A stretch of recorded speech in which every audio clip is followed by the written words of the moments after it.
And I'll share my screen, my PowerPoint.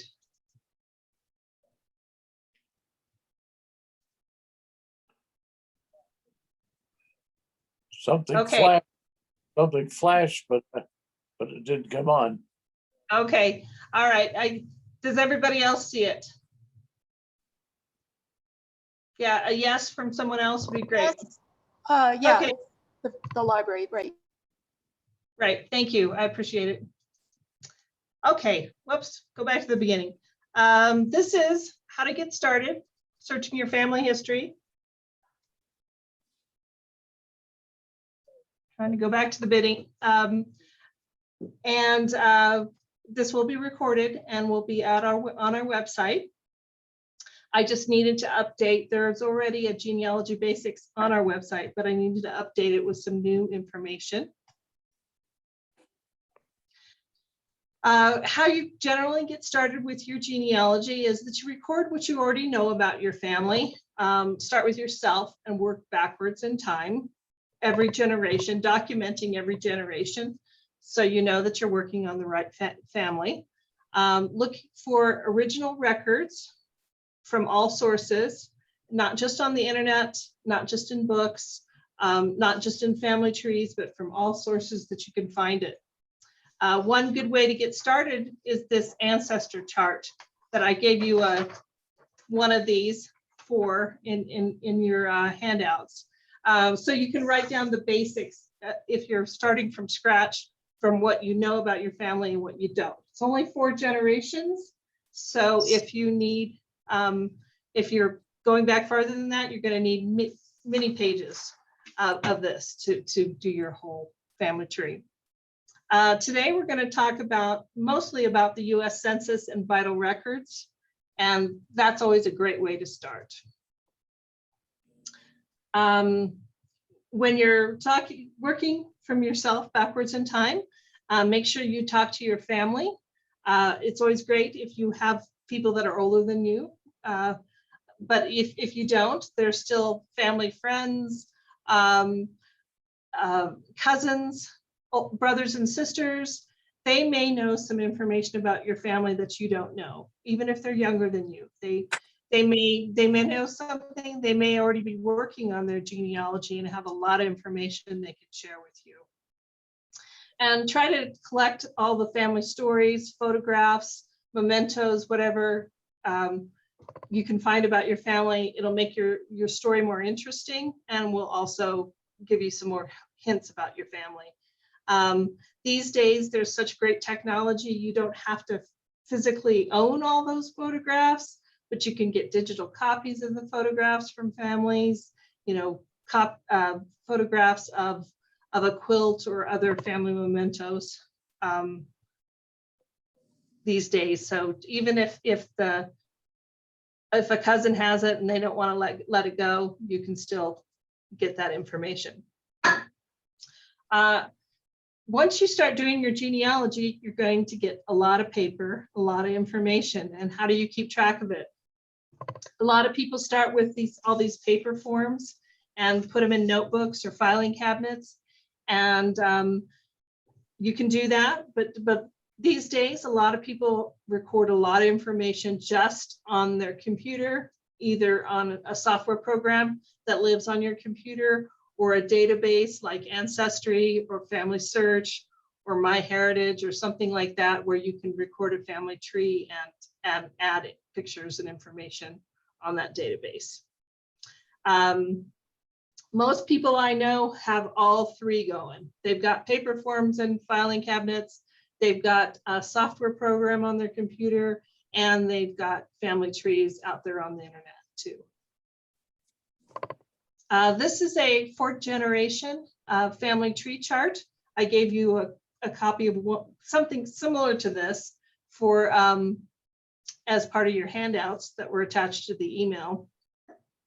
But this chart is numbered, which is good. It starts with number 1 is you. So 2 is your father, 3 is your mother, 4 and 5 are your father's parents, etc. And it goes on back. Like I said, this is just 4 generations. So if you need to know a great-great-grandparent, this only goes as far back as your great-grandparents, you will need another chart. And that's why it says chart number blank up at the top. It's because this could be chart number 1, but person number 8 might be continued on chart number 2. And so that's how that works. And I think it's pretty self-explanatory what you need to write down here. Remember that places are just as important as dates, because the places are going to give you hints about where you're going to look for that information. Genealogy software programs, if you don't know about these, many people use programs like Legacy or Family Tree Maker, Family Tree Builder, things like that. All of these have little free programs that you can use that are fully functional for keeping track of your information, but they don't have a lot of the bells and whistles. So often you download a free version and you decide you like that particular family tree software, then you could pay something, $30 to $60 or more to get a program. And they're usually updated for free. So once you've bought the program, you get updates after that for free. Oh, I accidentally clicked on that. Okay, this is what Legacy software looks like. This is not my family, it's somebody else's family, but you can see they have added photos, a lot of information, and the little, and it keeps going. The little carrots, the blue carrots on the end means that family keeps going farther and farther. This is another look at Legacy, and you can just look somebody up and find out information about that family.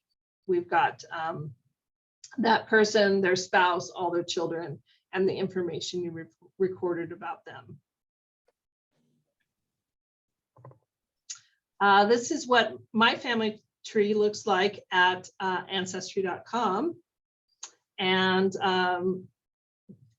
I've moved my living people off the screen so you can't see them, but you can see that I've added photos where I've had photos, and I've added a lot of sources of information.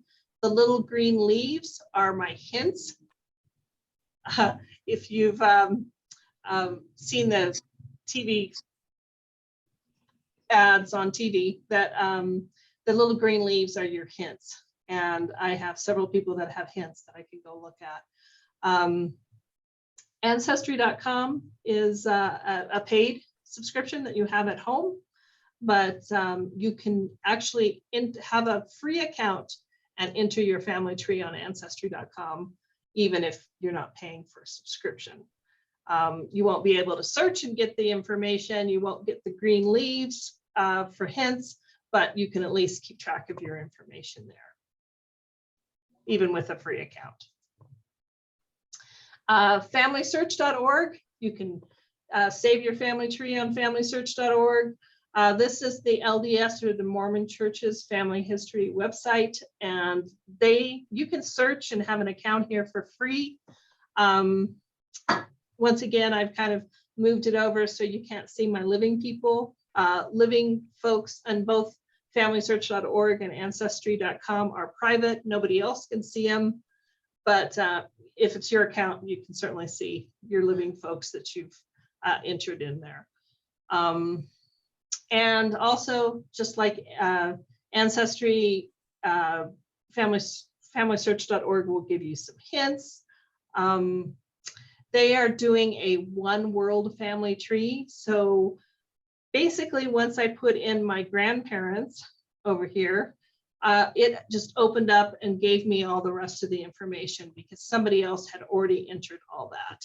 It recognized the names and birth dates and death dates of my grandparents, and it just took off from there. all their parents and grandparents were already in it, which is kind of cool.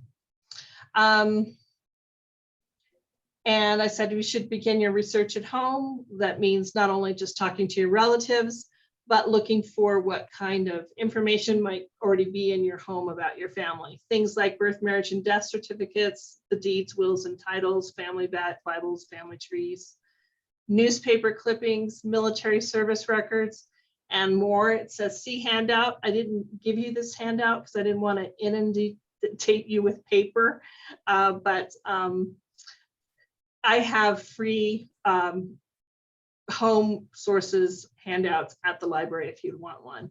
And it's 2 pages front and back with all sorts of ideas about places you could look in your own home for information about your family or the home of a relative. There are a lot of books or family histories that have been published about certain families. We have quite a few in our collection at the Laramie County Library System. You can also look in worldcat.org, and that's a catalog of catalogs in the English-speaking world. And you could search for a family history about your family and do an interlibrary loan through the library to get those books.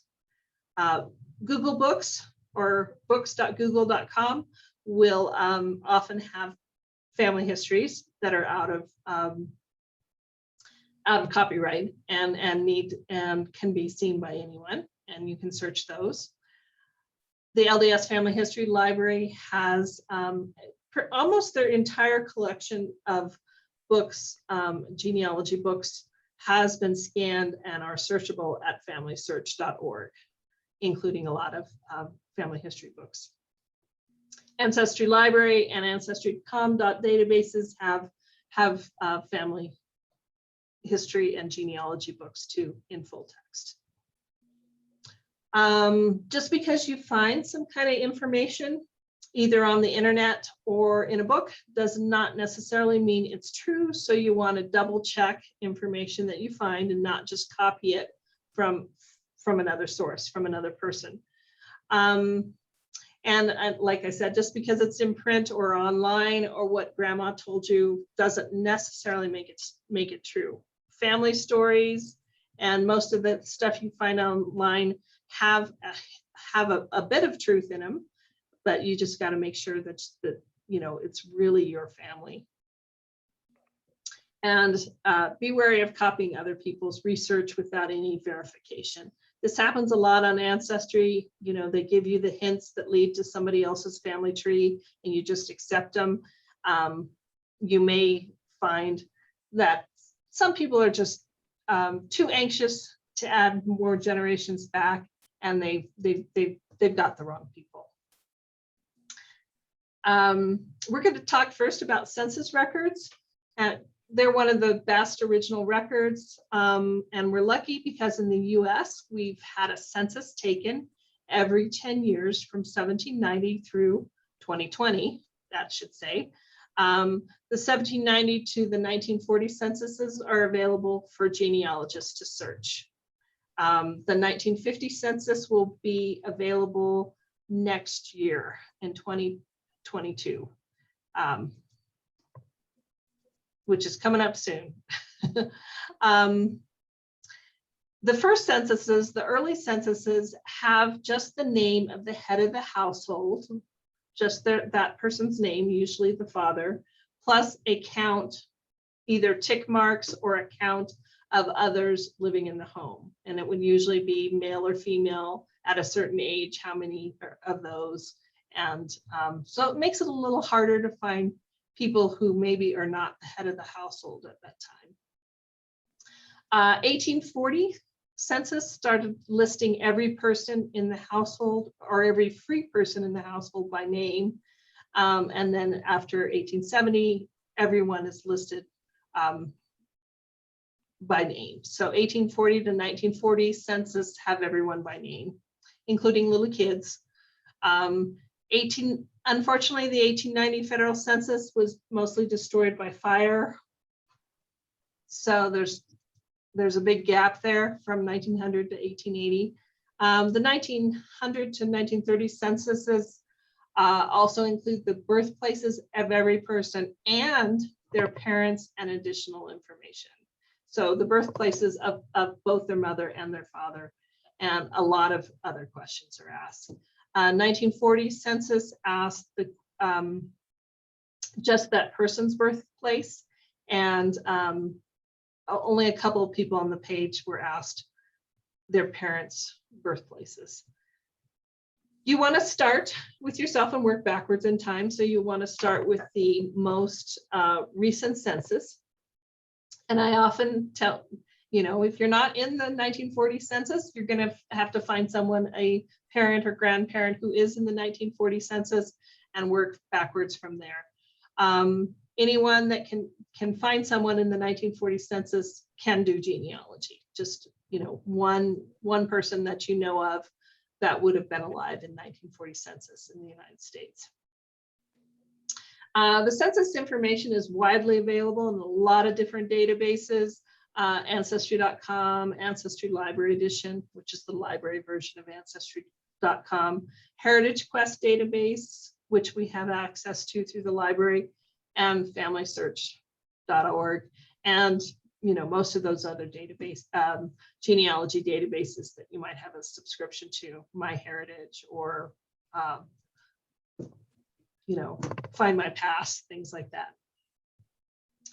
Okay, if you're searching the US Census, you need to note similar names that are living nearby. And the reason why is because the census taker had these great big ledger-sized pages, you know, in a book, and they would go down the street from one house to the next house. So the people on the list are their neighbors, and often people that were related or become related in the future because their children marry, are living close by. So you can go through the pages, you can go to the page before, you can go to the page after. Watch for spelling differences, but don't fret about them. Don't be wedded to one surname spelling. Everybody's surnames change spelling, and for a lot of different reasons. The census taker may have written down the spelling wrong. The person that indexed the handwriting of the census taker may have gotten it wrong, and maybe they changed the spelling. Who knows, you know. Always keep track of the source whenever you're keeping, and I do have another form about keeping track of your sources. If you have a computer program, that's sort of automatic. You could keep that in your computer program pretty easily when you're saving a source. This is an example of the 1810 census. So this is a census that only listed the head of the household and the number of people there. And so this is Jacob Adams in Conewago, Adams County, Pennsylvania. There was one free white male under 10, 2 free white males 10 to 15, one free white males 16 to 25, 1 45 and over. And then we're listing the females, 3 under 10, 2 16 to 25, 1 45 and over. And then it's the total number of people in the households. So the 2 over 45 are Jacob Adams and his wife, and the others are their children. And if you go back to that, the red is what I circled, is Jacob, Adams, or Jacob Adams Esquire is what it says right there.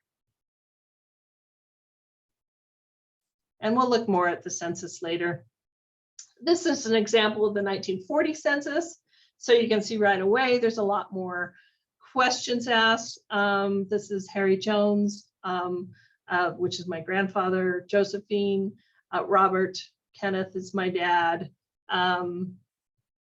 Francis, Harold, Lois, and Lee. And the two youngest are twins, and the census taker actually noted that they were twins. They put a little mark over to the side. In 1940, they asked questions like male or female, race. There's W's for white here listed, their age, whether they're married or single. They asked where they were born. In 1940, because of the Depression in 1930 and in the 1930s, and then a lot of people had moved, they asked where you lived in 1935. And this family lived in the same house in 1935. The next questions where there's no's and yeses are they're asking about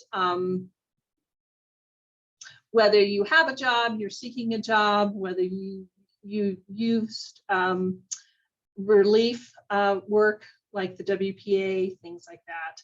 They ask your occupation and what industry.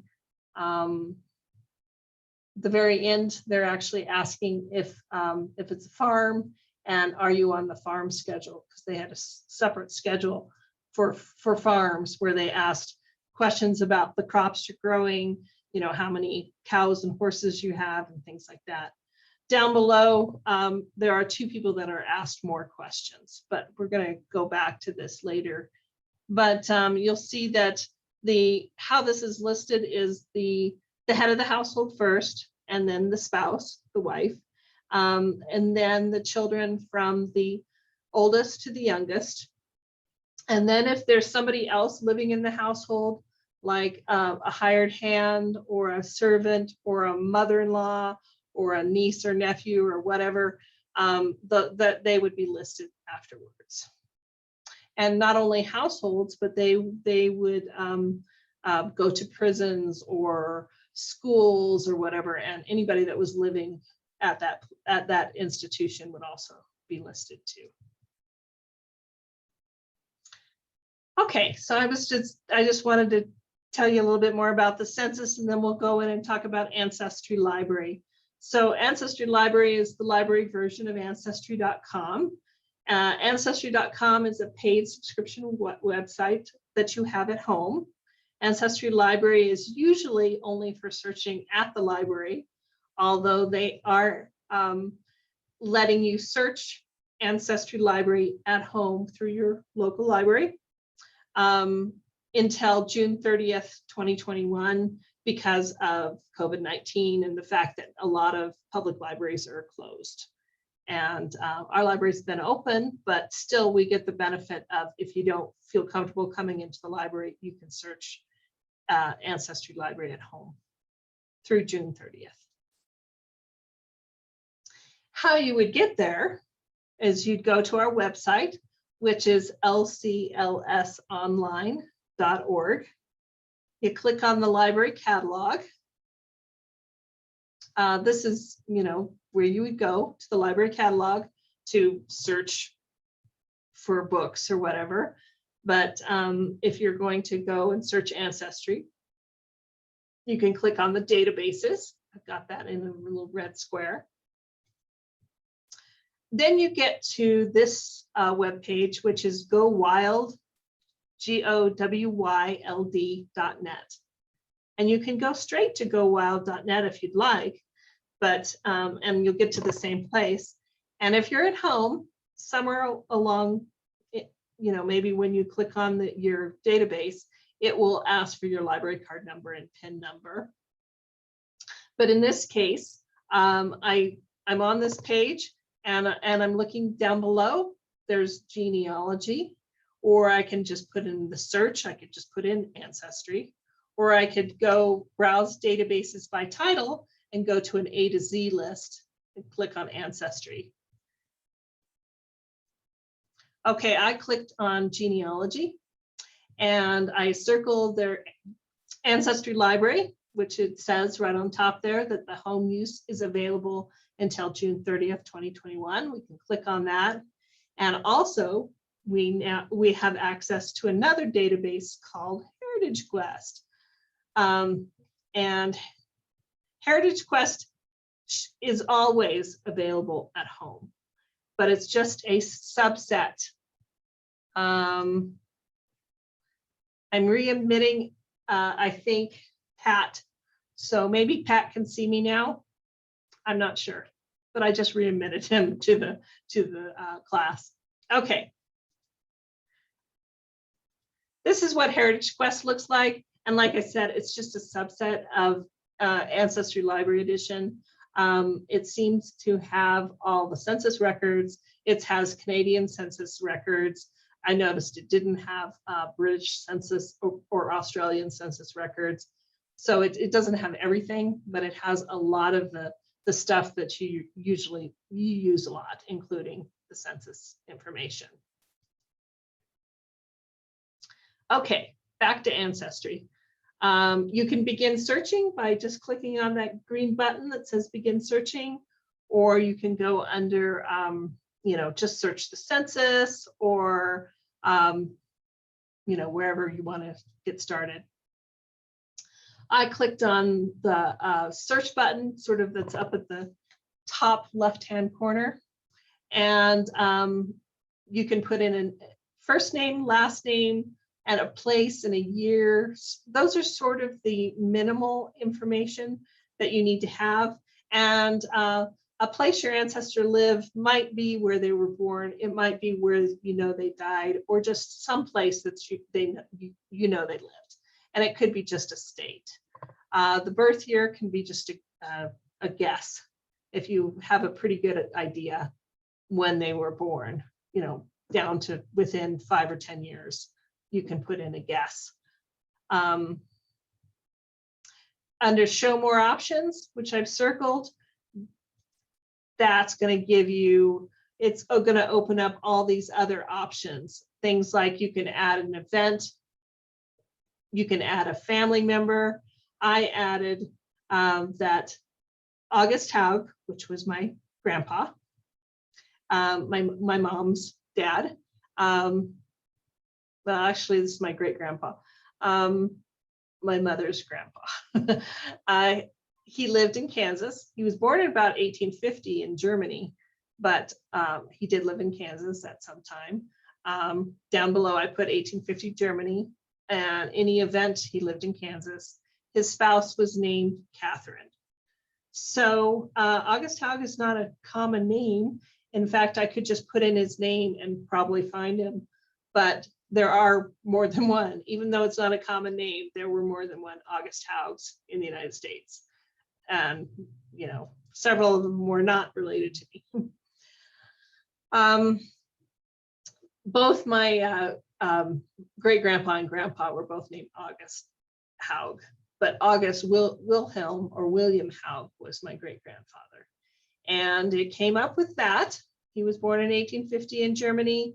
And the top results are from other people's family trees. And then we have 1920 United States Federal Census, a listing from Find a Grave, a 1900 census, and a 1910 census. And usually this is how it will be listed. You will get the census and voter list information first, birth, marriage, and death, military information, etc. And I actually have 265,478 results. But the closest results, or the things that Ancestry are pretty sure is the person I'm looking for, somebody named August Haug, who has a wife named Catherine, who was born in 1850 in Germany, those come up first. And actually, I think all of these are the right person. I'm not sure about that 1900 census because of that birth in Indiana doesn't look right, but the rest of them I think are him. So if you hover over 1920 federal census in Ancestry, it will open up so you can kind of see, well, is this my guy? It says a birth year and estimate from the 1920 census says 1851. We have a birthplace that is Württemberg, Germany, pretty specific. Nemaha County, Kansas, on a farm. He's white. He's spouse's name is Catherine. You know, he's a naturalized citizen. He's a grain farmer. All that sounds right. So I can click on see more to take a look at that. Okay, that opens that up. I can view the census, the actual census. You might want to notice here that there's an immigration year of 1869. Great information if you don't have that. And I know he's naturalized, so there should be naturalization information too, in addition to immigration information. Send the document means to email it. I can also print it. I could save it. If I had a little flash drive, I could plug that in and I could save it to my flash drive. Also nice to notice down below is if you have suggested records, definitely pay attention to those, because those are the ones that Ancestry thinks are the same person. So definitely you need to follow those and check them all out. Okay, so this is the 1920 census for August Haug. This is what it looks like when it comes up on the page for you. He's 69 years old, so you know, he had 14 children, but we only have three of the youngest ones still living with him, because he's 69 and his wife is 62. So we have August Haug, Catherine, daughter named Catherine, a son William, and a son Monroe. And everyone's male or female. They're white. Their ages, married or single. Of course, just the couple up top. August and Catherine are married. The next is they're asking about that immigration naturalization information. They ask a question about where that person was born, where their father was born, where their mother was born. For August, he was born in Württemberg, Germany. Now, the census taker was supposed to write just Germany, just the country or state. But they wrote Württemberg and marked it out, but marked it out very nicely so you could still read it.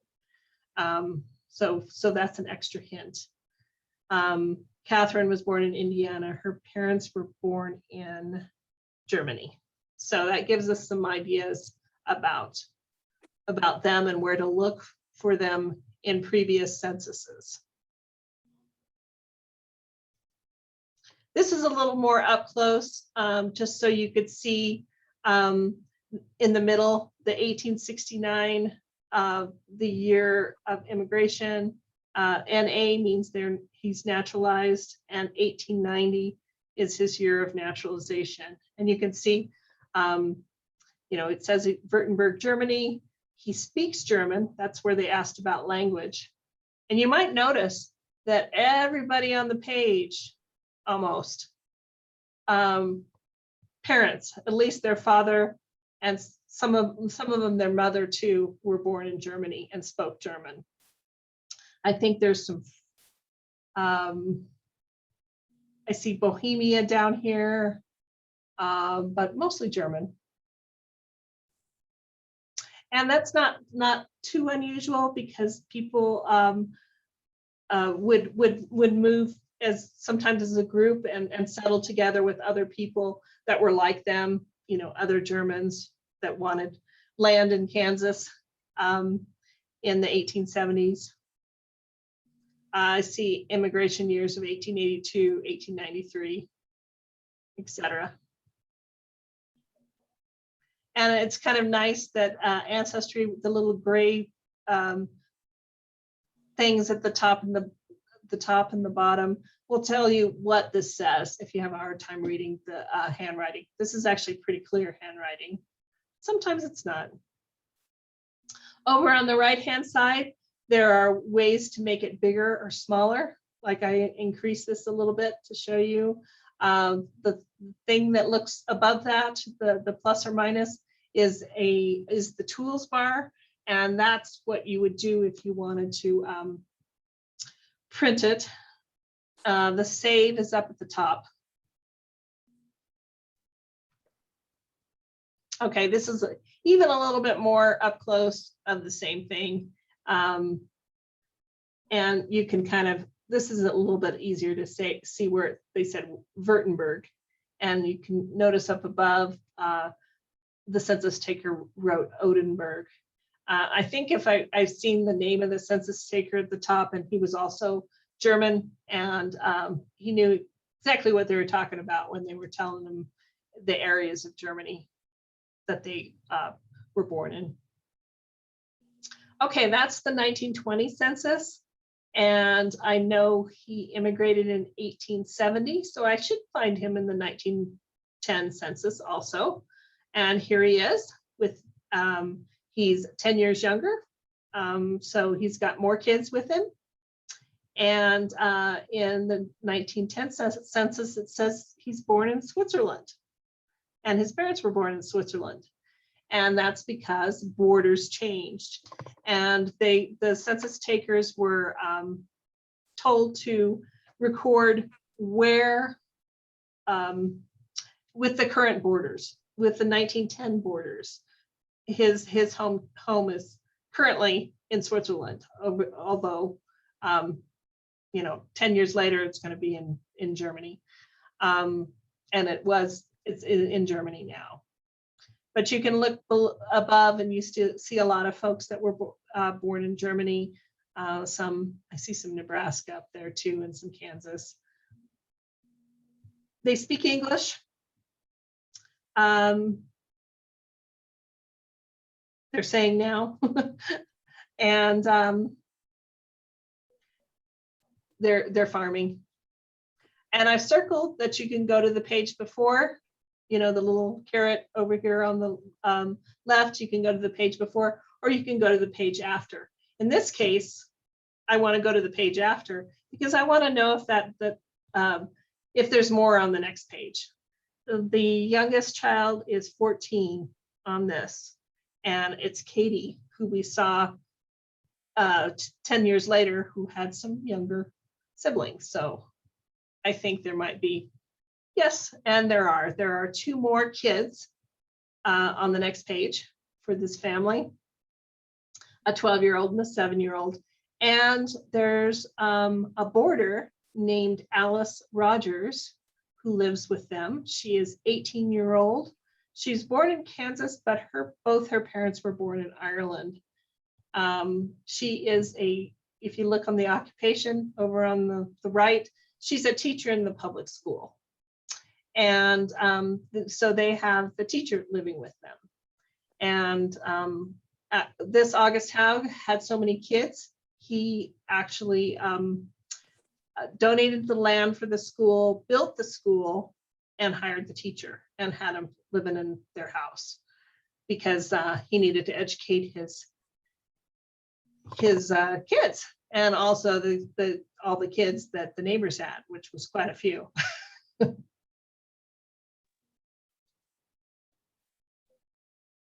Okay, using the clues that we just discovered, we can find out more information. Well, we know, where people, what state people were born in or country. We know about when they were born by the age in the census. We know that he immigrated in 1869, so we put in his name. He was born in 1850 in Germany. He arrived in the US in 1869. So I'm just looking for immigration information with that information that I just found out from the census.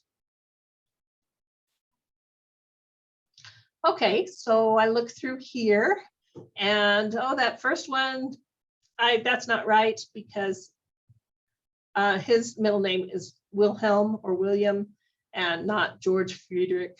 That's not right. That's someone else. The second one, Württemberg, Germany Immigration Index. Well, that sounds good because, I know that's where he came from because of the census taker, writing that down. New York passenger list looks good.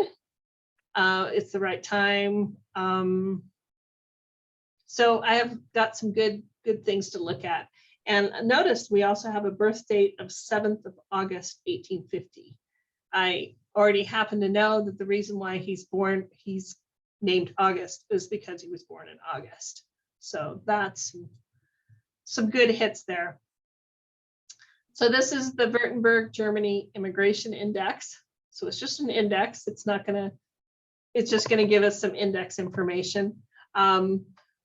We have a print copy of the same thing in the library, and the original information from the Germany, from Württemberg, Germany, is in the Family History Library in Salt Lake City. And it might be digitized by now. I should look again. Years ago, I got the microfiche of it and looked at it. And it's immigration with an E, because they're leaving Germany. And basically the questions is he had to let the government know that he planned to immigrate to the United States. And they wanted to make sure that he wasn't running away from, he didn't owe people a lot of money. He didn't owe military service. He hadn't committed a crime. He wasn't planning on leaving his family behind to starve, that sort of thing. That he was a single man. He, hadn't been arrested for anything. He didn't have to serve in the military, all that. He's just going to go immigrate. So they're checking it out to make sure that he's not running away from his responsibilities. And this happened in February 1869 is when he's submitting his papers to the German government. Notice there's also some suggested records over here again.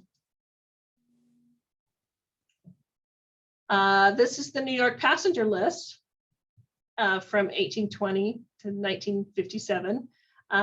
This is from March, 25th of March, 1869. Remember, the other thing back in Germany was it from February. So far this is making sense. It has him as age 19. And his port of departure is in Hamburg. And they stopped in Le Havre, France. And he's going on to New York on a ship called the Westphalia.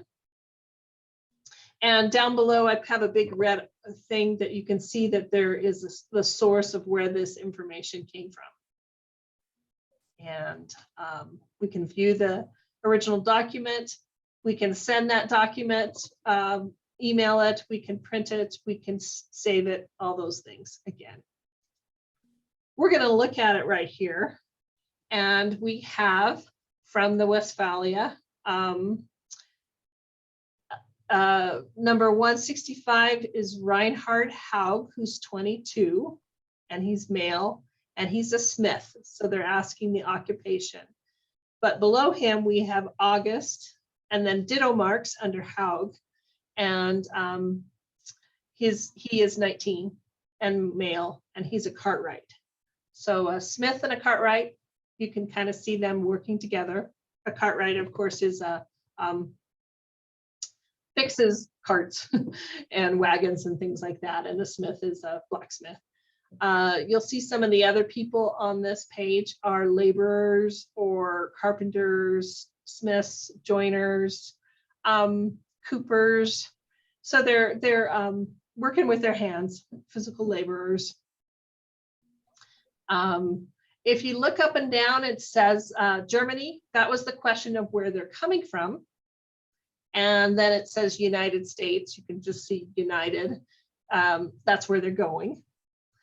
Over on the far right, it says between decks. And between decks is another way of saying third class or steerage. So these are passengers that are immigrating in steerage class or third class. I can print this because it's kind of cool. Reinhard, by the way, is his older brother, and they immigrated together. Practically the whole family immigrated, but they immigrated 1, 2, and 3 at a time. I think when they had the money or whatever, they immigrated.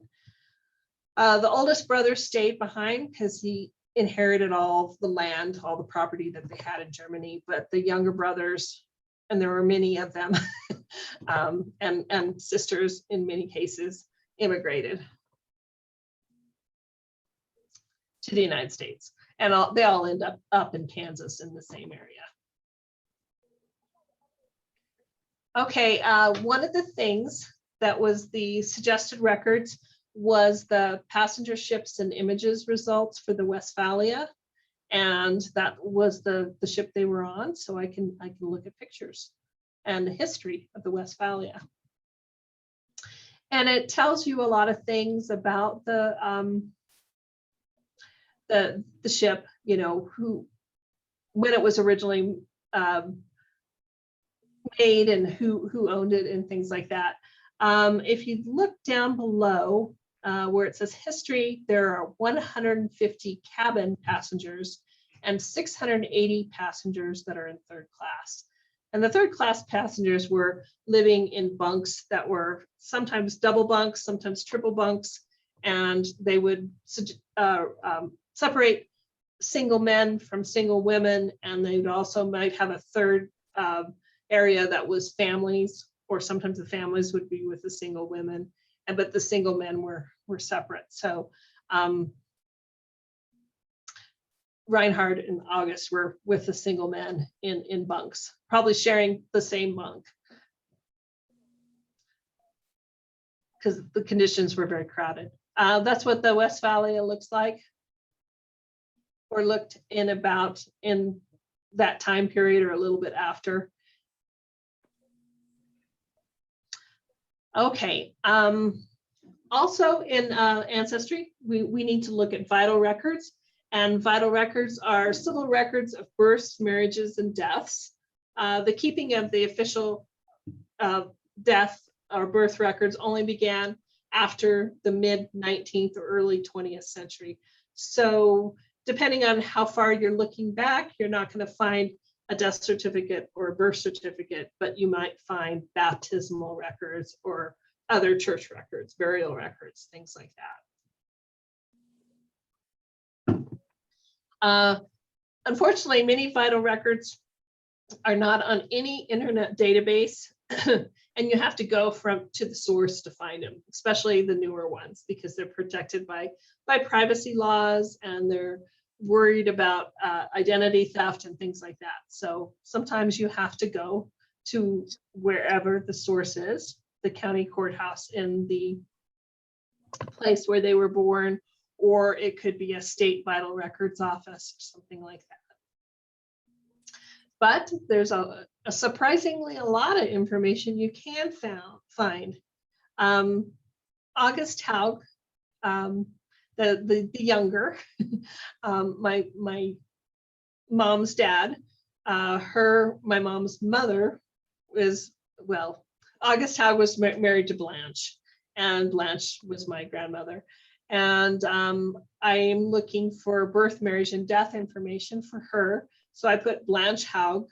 I know she was born in Kansas. I found that in the census. And I know just personal knowledge that she died in Colorado, and I'm thinking in the 1970s sometimes, but I don't remember exactly when. I can find a grave. Oh, okay, we have Blanche Haug, born in 1885 and died in 1972 in Aurora, Arapahoe County, Colorado. Well, that's her. And the Social Security Death Index, that's her. I don't think any of the rest of them are. Well, actually down there, Elmer and Ralph below are my uncles.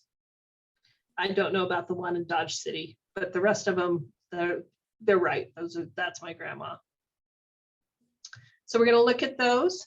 Find a Grave is a website that is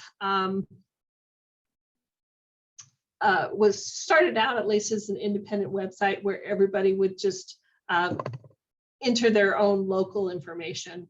So you'd find a cemetery and you'd take pictures of the gravestones, kind of index what the names and dates, births and deaths that you found on the gravestone, and people could add information, and people have added information.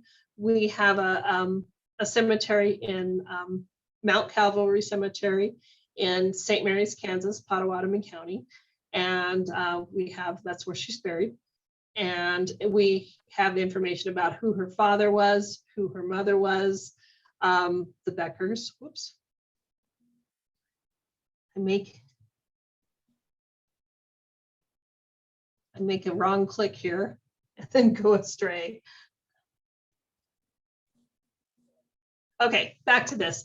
All the children are listed, including my mom, who's Lucille Jones, because they've all, except one, have passed away. And they had 13 living children. They had 14 children born and 13 that survived to adulthood, but all but one have now passed away. So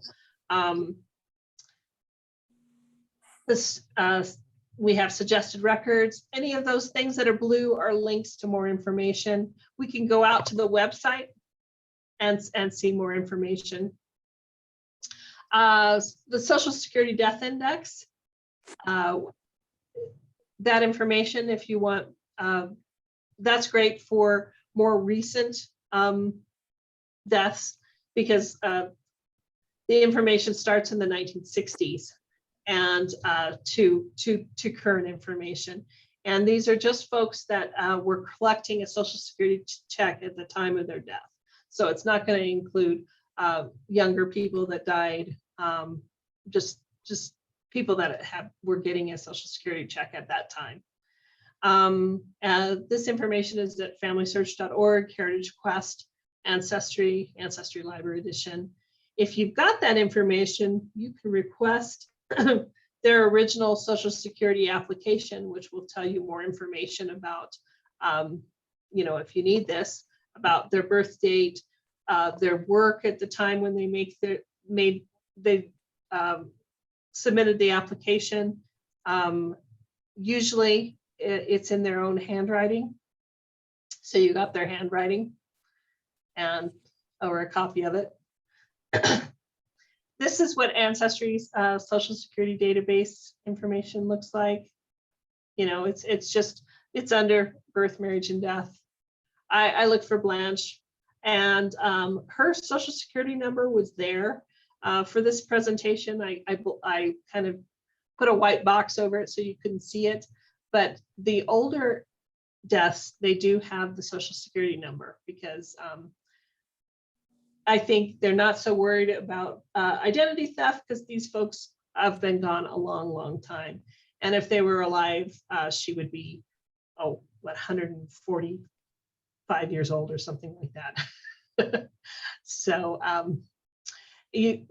there's a link to request the copy of the original application. But if I didn't know that she was born in Aurora, Colorado, and when, then I have March of 1972. Sometimes with the later ones, you'll have an actual date of death. It also tells me that when she got her Social Security card, she lived in Kansas, and that was 1965 when she got her Social Security card. Probably she didn't work. Way back then, of course, not everyone had to have a Social Security card. A woman who was a homemaker wouldn't have a Social Security card. People that were self-employed might not have a Social Security card until much later. There's suggested records here about Blanche that I should look at. Oh, and I'm sorry, this is a duplicate, or I just went ahead or something, but that's the find a grave information. And just letting you know that Ancestry does cost money. It depends on how much you get, how much you have to pay, and how often you pay it. If you pay yearly, it's a little bit cheaper. If you pay every month, it'll add up to more over the whole year. If you have just the United States, it's cheaper. If you add on the world information, then it's more expensive. So If you had all the deluxe stuff and you were paying monthly, it might be up to $500. If you had just basics and you paid for the whole year at once, it might be down to 120. So it's in that range somewhere. That's the search screen for Ancestry.com. Looks similar to Ancestry Library Edition. I have an account for Ancestry.com, and that's my Jones Hayes full family file. So both my family and also the Hayes family, which is my ex-husband's family, is in here. And all the, you can kind of see that it keeps going and going and going. You know, I opened up the Goyettes, and it keeps going back into French Canada. So, and I have lots and lots of hints to look at. I clicked on Joseph Goyette, and I have 13 hints to look at, and I can go look through those hints and decide to save them or ignore them. If I save them, I've already saved 3. I've accepted 3 hints. I've ignored 10, and I've got 13 more to go. But we have some actual documents to look at: the Canadian Genealogy Index, etc. And this is what I do if I was going to look at my hints and save it. I'd see, is this the right person? If I think it is, you know, I could say yes and save it. And notice all these wonderful suggested records. And the Quebec French Canadian Catholic Church records are actually great. So you can go back pretty far on those. Often people will ask about Ancestry DNA or just DNA results. This was my ethnicity estimate, and I think ethnicity estimates are interesting, but they don't, for about 15 minutes. They don't really tell you too much. And remember, they're just estimates. It probably won't exactly match what you think about your ancestry, but it's kind of, it's interesting to think about. What the goal is your DNA matches. So you can look at your DNA matches and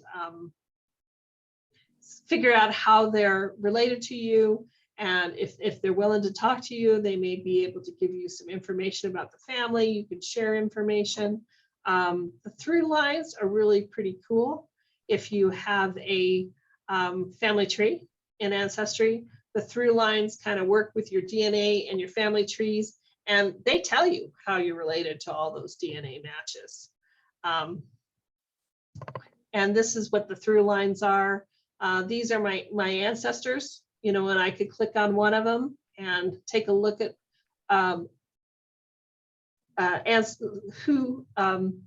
who's related to me through that ancestor. So who is a common ancestor with me through that person. I clicked on Silas Jamison Feimster here, and Silas Jamison Feimster had several children, and I see 4 sons and a daughter. I'm actually descended from the daughter, Sarah Feimster. That's me over on the right. And the 2 means there's 2 generations down from Sarah Feimster to get to me. Because Sarah Feimster was my dad's grandmother. These people like Billy over here is related. Her ancestor was William Davis Feimster. And I have someone who's related, actually someone who's related through all of these brothers. If you open up these and you have little boxes, that means that here's some people that are in somebody else's family tree but aren't in my family tree. if I would like to add them to my family tree, because I never like researched who were descendants of Robert McCleary Davis, but they're right here. I could add those if I want to. Someone has a public family tree to get down to my to my DNA match. So you can add a lot of information fairly easily by if your DNA matches will talk to you or they will share their trees. Also in Ancestry, at both Ancestry Library and Ancestry.com, but this is Ancestry Library's Learning Center. So these are other ways to learn about your ancestry or your learn about genealogy. There's getting started, there's census. Down below, we have some specific types, like I think there's African American genealogy, Irish genealogy, there's military information, things like that that are down below that we can't see. But there's a lot of different ways, and there are sort of little courses that'll teach you about how to do your genealogy.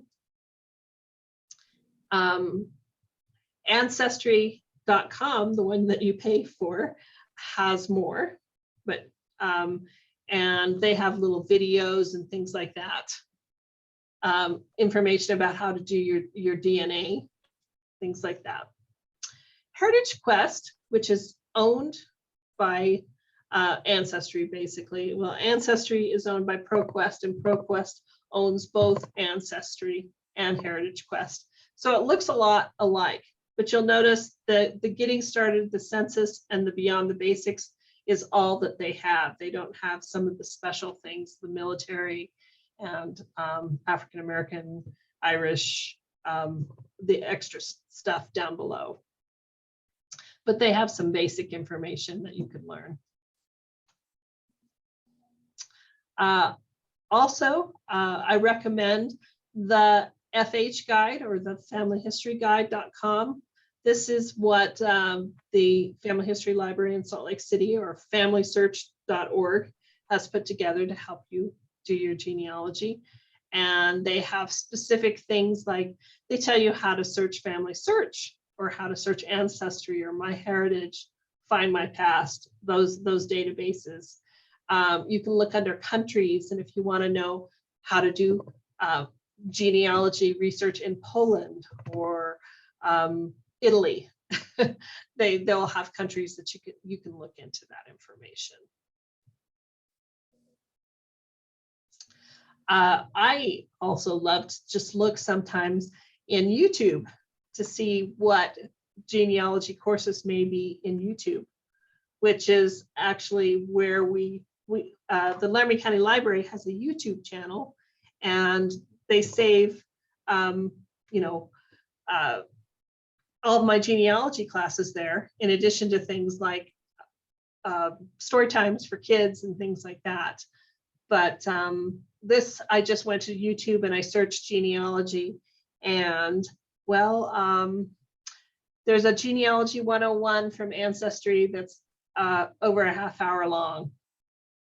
There's 10 top tips for how to bust through your genealogy brick wall. That is 13 and a half minutes long, etc. You can also check out a genealogy how-to book. And one of my handouts is a bibliography that has books on one page. On the back has websites. If you come to our library, the books are in the 929s, which is the Dewey Decimal Call number for genealogy, up on the 3rd floor, that can be checked out, the how-to books. Of course, we have a lot more genealogy books that are a lot more specific to a certain location or certain types of records or whatever in our genealogy collection. Those don't check out, but you can use them in the library. All right, I'm checking out what time. Oh, we're at 4 o'clock. Okay, we're going to talk a minute about internet searching, because it's always good to just kind of put your question out there, or put your names of ancestors and seeing what you could find. Make sure that you verify what you find, see if there are sources to the information, and look for those references. Learn to do a really good internet search so you can actually find some things.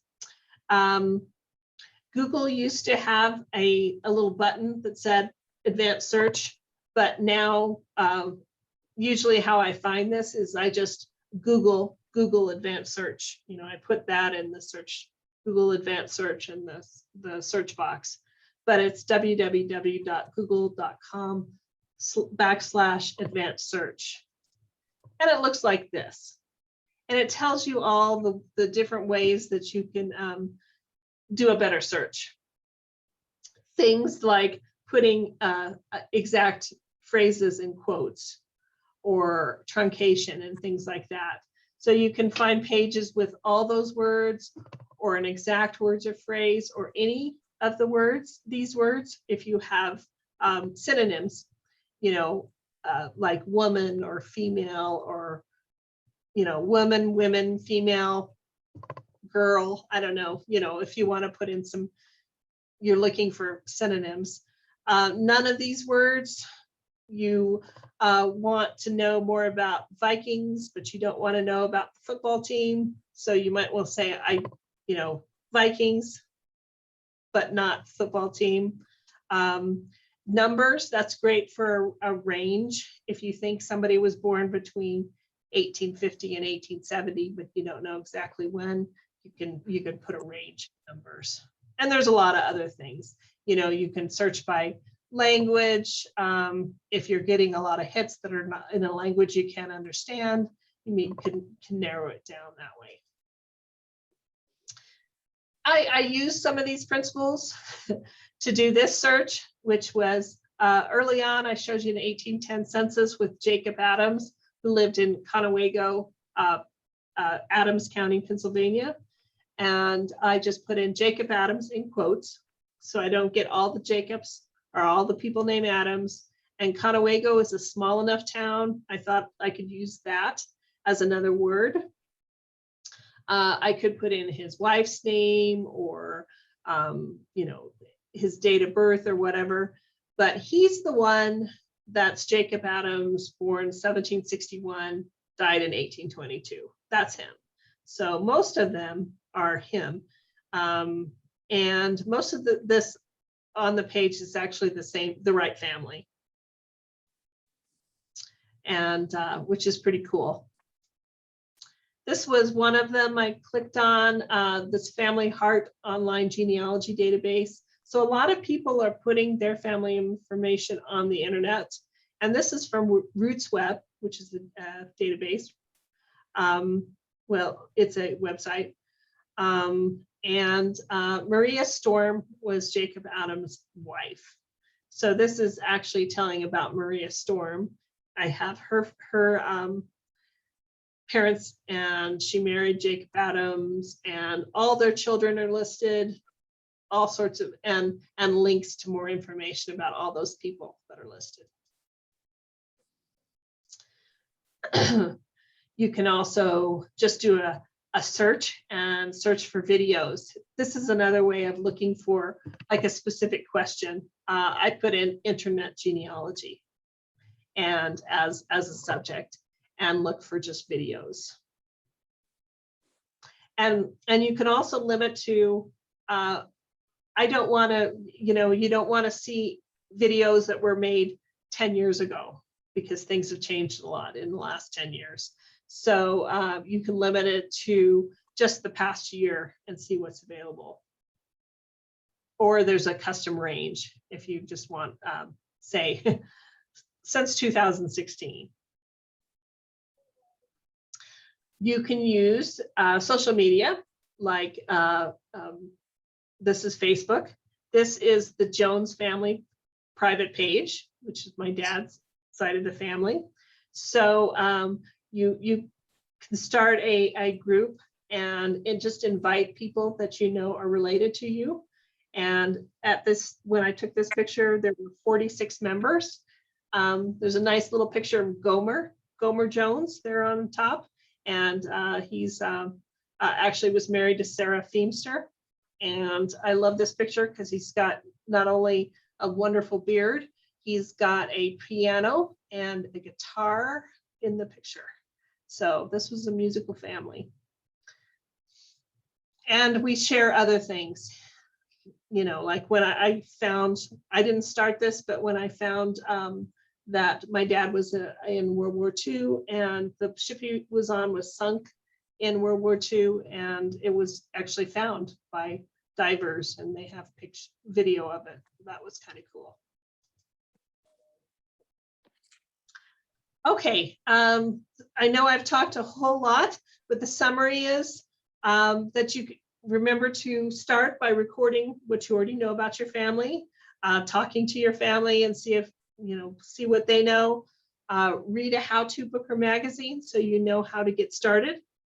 Look for original records, such as the US Federal Census and Vital Records. Those are good ones to start with because they're going to give you a lot of information about your family and clues to find other records. Using Ancestry Library or Heritage Quest, which through your library is a great place to start. Both of those right now you can do at home, or you can come in the library and see what, you know, you can search here at the library and also use our books and ask for help from a volunteer. I have in 2 weeks, I have Genealogy Beyond the Basics, where we're going to talk about some more stuff. That's on Zoom at 3 p.m. I know some of you have already registered for that, and some of you might not have yet done that. In May, we're doing Preserving Your Family History, and actually Angie Wolf, one of my coworkers, is going to do that. She's presented that a few times about how you take care of and preserve things like your documents, your photos, things like you know, a quilt or a historical piece of furniture, things like that. In the next class here in 2 weeks in Beyond the Basics, we will talk more about FamilySearch.org, Find a Grave. We'll talk about immigration records. Those three things we touched on a little bit in this class, but we'll also talk about things like land records. GLOrecords.blm.gov is a website that can help you find homestead records and other kind of land records. We'll also talk about those. Military records on Fold 3. Fold 3 is a database that we have just for access in the library, which has a lot of military records. And we'll do a lot more.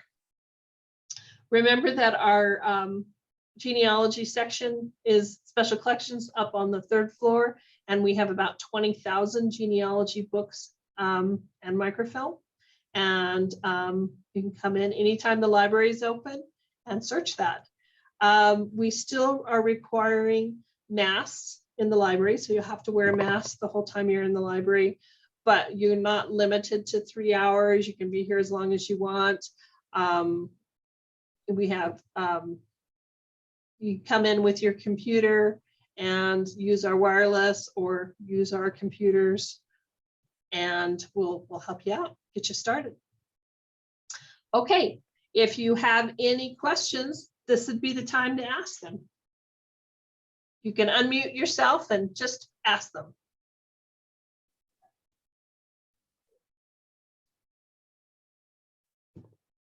Got any questions? If you don't have any questions, we can come back next in a couple of weeks. This will be recorded and available on our website if you need to rewatch it. And maybe Pat, if you never saw me, you can rewatch it then. And Connie, do you have a question? Jerry does. Jerry does. Am I muted? No, you're not muted Oh. now. Interested in learning more about the software that you have at the library that's free. Do I come to the 3rd floor to learn about that, or how do we get started with that? Okay. Well, you can go through our website, kind of like I showed you real quick, you go to the catalog, you click on databases, then you go to genealogy, and it's Ancestry Library Edition, which is available till June 30th, or Heritage Quest, which I think will continue to be available in the future. Or you can come in the library and we'll show you how to use that. We can sit down with you and get you started. We're not really allowed to like sit down for a long period of time, but we can at least get you started and get some searching done. I don't have a lot of volunteers coming in right now because of COVID, but good days that I usually do have a volunteer might be Wednesdays or Fridays. I think usually someone is here. Okay. But yeah, come Okay. on in. And if there's no volunteer, the people at the third floor Ask Here desk should come and get you started. Even if I'm not here, they should know how to get you started. Thank you. Okay, very good. Thank you. Sure. Okay. I have a question. This is Okay. Valerie. Hi, Mallory. Hi. You were talking about the One World Tree. That's on Family Search? Is that correct? Yeah. Family search, and then basically they don't want multiple entries of the same person. So they basically are trying to get, everybody is ultimately related to everybody else, right? So Right. just didn't want, so that's what I said when I put in my grandparents, and it figured out everything going farther back.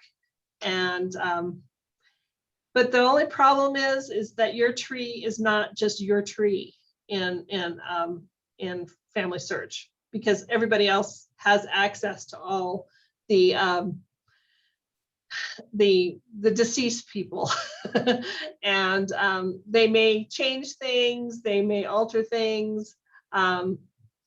So, but it's kind of nice. It's an easy way to keep some family information.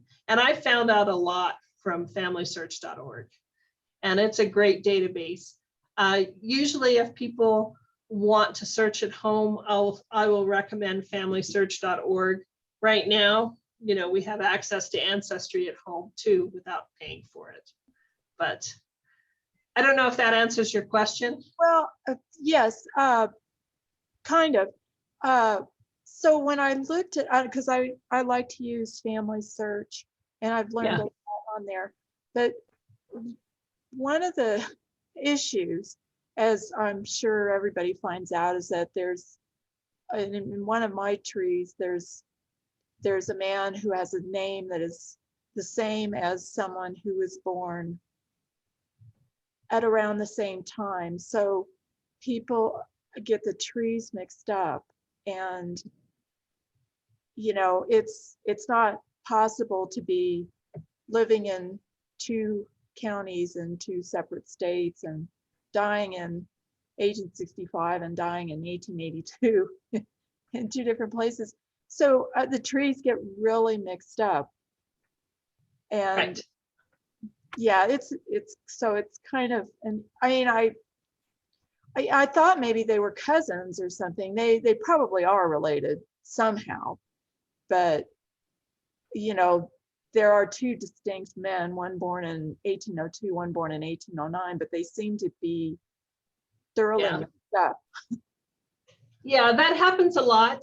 And that's why you might want to have a tree either on a piece of software like Legacy or something that's on your own computer, that you're keeping track of things that you're sure of. Right. And yeah, because it does get mixed up in Family Search. And there's also a lot of just like really bad genealogy sometimes that people will add in Family Search. I guess we lost Pat, but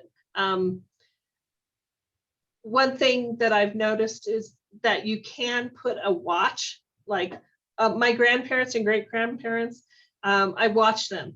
And if anybody changes anything, I can go in and change it back. And if you're changing things, you're supposed to put a reason why you changed it. So a source or something to, you know, this is why this is correct and not the other thing. Okay, So, I see, yeah. yeah, Yeah, yeah, but it's challenging.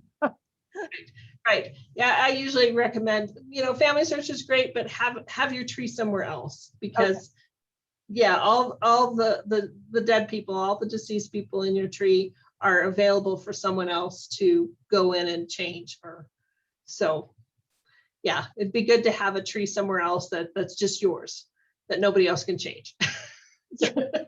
I have one more question real quick. If on the interlibrary loans, that's within the state, correct? No, we'll do them anywhere in the United States. Oh, awesome. Yes.